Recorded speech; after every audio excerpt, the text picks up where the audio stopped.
punta tayo sa, ayun to mga kaibigan, sa Internet Explorer. Mas madali po siya, okay?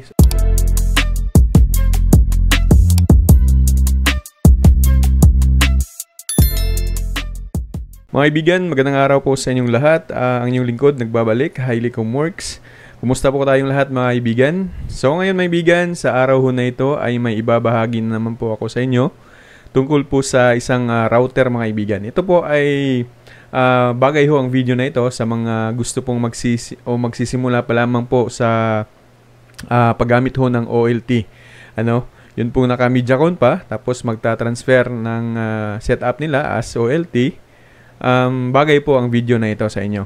Kasi ituturo ko po sa inyo mga kaibigan, ito pong picture na nasa screen na nakikita ho ninyo, yan po yung router na gamit ho natin or modem. Kung kayo po ay meron pong ganyan, ay pwede ho natin gamitin yan sa atin pong OLT, na kung saan ay papalitan natin yung firmware niyan mga kaibigan into Brazilian firmware para magkaroon po ng PPOE at saka VLAN mode.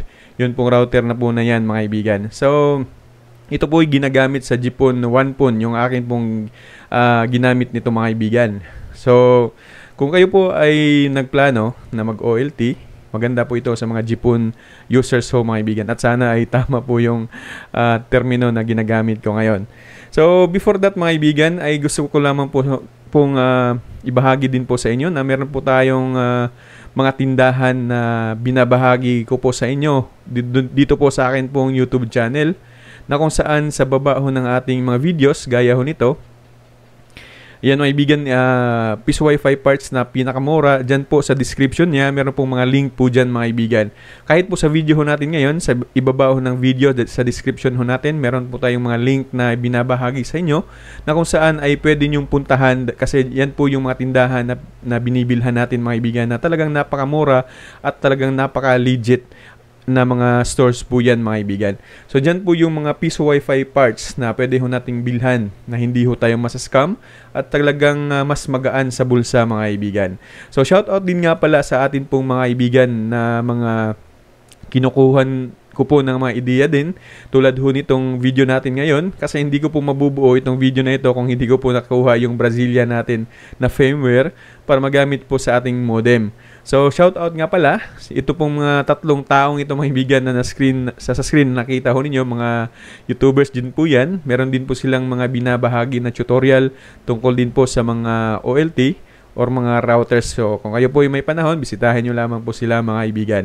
So ngayon, let's start po mga kaibigan. Okay, so nakita nyo naman po yung atin pong router or modem na gagamitin sa gabing ito, upang sa ganun ay natin siya na or palitan ho natin siya ng Brazilian firmware. Nga pala, kapag kayo po ay magtatanong kung saan po natin makukuha yung Brazilian firmware, syempre may link ho tayo sa baba mga kaibigan. I-click nyo po ang aking Facebook store o di kaya ang aking Shopee store, ay doon po tayo mag-usap mga kaibigan kung magkano po yung firmware na atin pong gustong kunin. Kasi po ito po kasi mga kaibigan ay hindi din po free para sa akin. Binili din po natin ito, kaya ibabahagi natin ito ng hindi pa po libre mga kaibigan. Okay po? So ngayon mga kaibigan, ang gagawin natin, isalpak nyo na po, i-on nyo na po yung inyo pong router na gagamitin, at saka syempre lagyan nyo ng USB cable yung port po ng modem papunta po sa computer or di kaya sa laptop ho ninyo. Pagkatapos mga kaibigan, check na ho natin kung tayo po ay connected. So ayan, connected po tayo mga kaibigan. I-try natin mga kaibigan na diretso po tayo sa IP address ng ating modem, 192.168.1.1. I-click lamang ho natin. So kung direct po tayo dito mga kaibigan sa site na ito, ay pwede ho nating diretso na lamang po tayo. Ito po mga kaibigan ay gawin ho natin yung F at saka H. Ayan, dugtungan ho natin ng FH, delete natin yung dulo. Tapos click enter.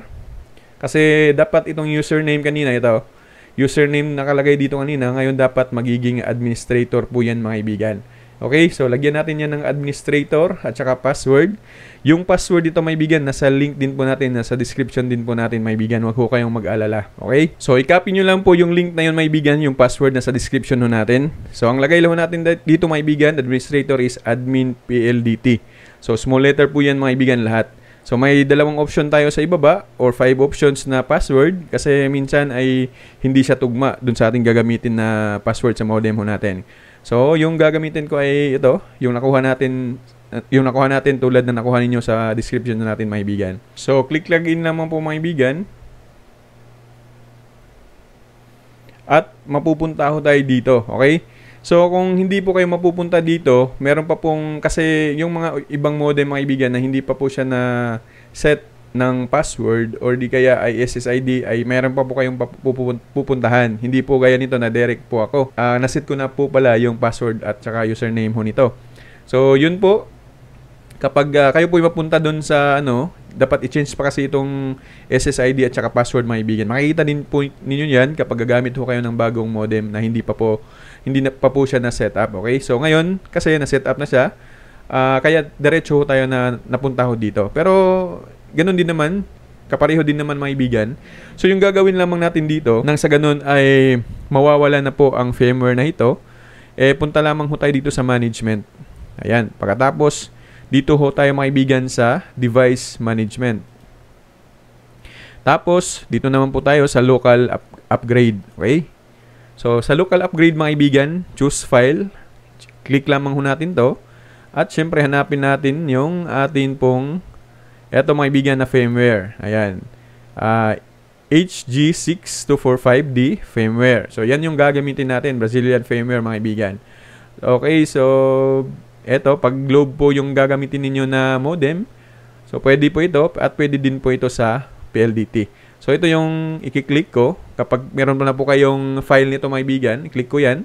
Open ko lang po yan at automatic po, mga kaibigan, na mag-upgrades ho ito. At madali lang naman yung pag-upgrade nito, mga kaibigan.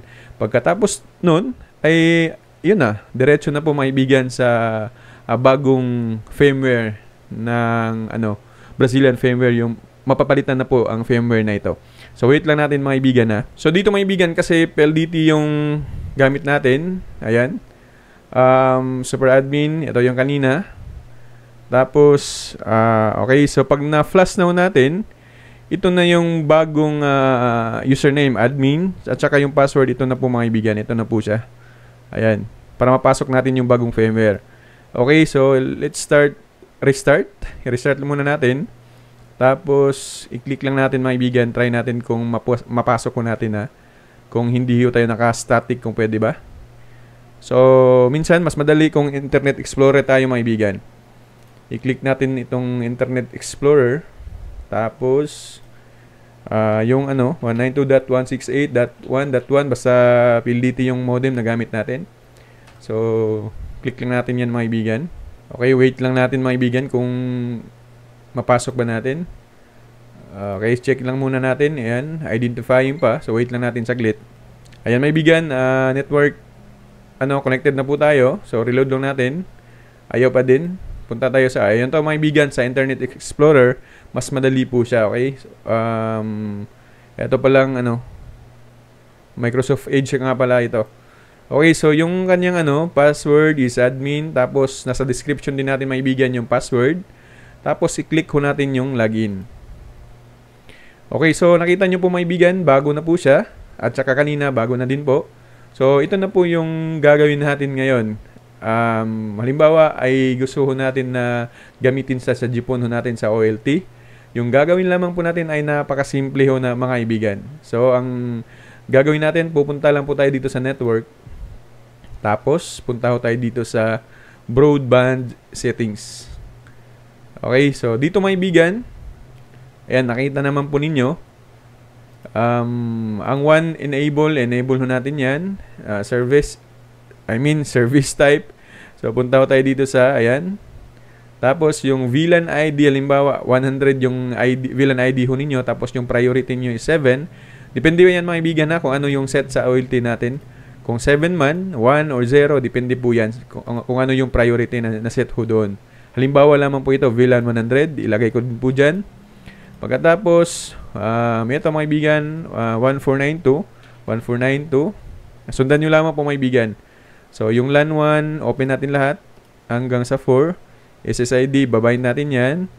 Tapos, itong DHCP, gawin ho natin PPPoE. Ayan. So, kung ano yung naka-PPPoE sa Microtech ho natin, halimbawa ay Haile. Tapos, yung password ko na ginamit ay 1234. So, yun yung ilagay ho ninyo. Ayan. So, ganyan lamang po kasimple mga kaibigan.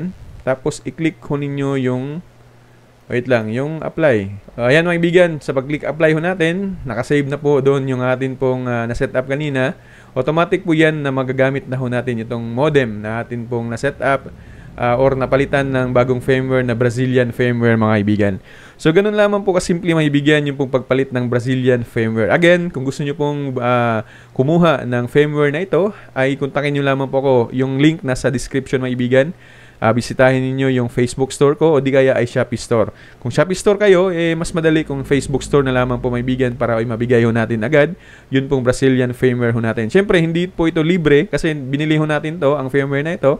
At ganun din, bibilhin din po ninyo sa akin. Pero, ang presyo ay doon na po tayo doon na po natin i-reveal kung magkano po mga kaibigan yung presyo ho nito.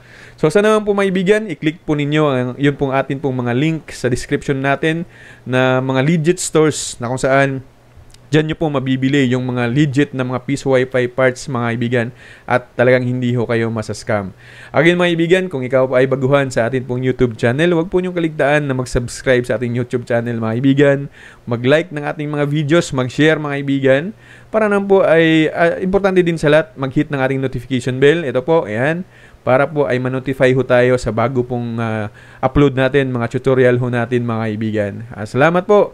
Maraming salamat sa atin pong mga subscribers, sa atin pong mga masugid na mga nanonood ng atin pong mga simpleng video mga kaibigan. Again and again, magandang araw po sa inyong lahat and God bless us all.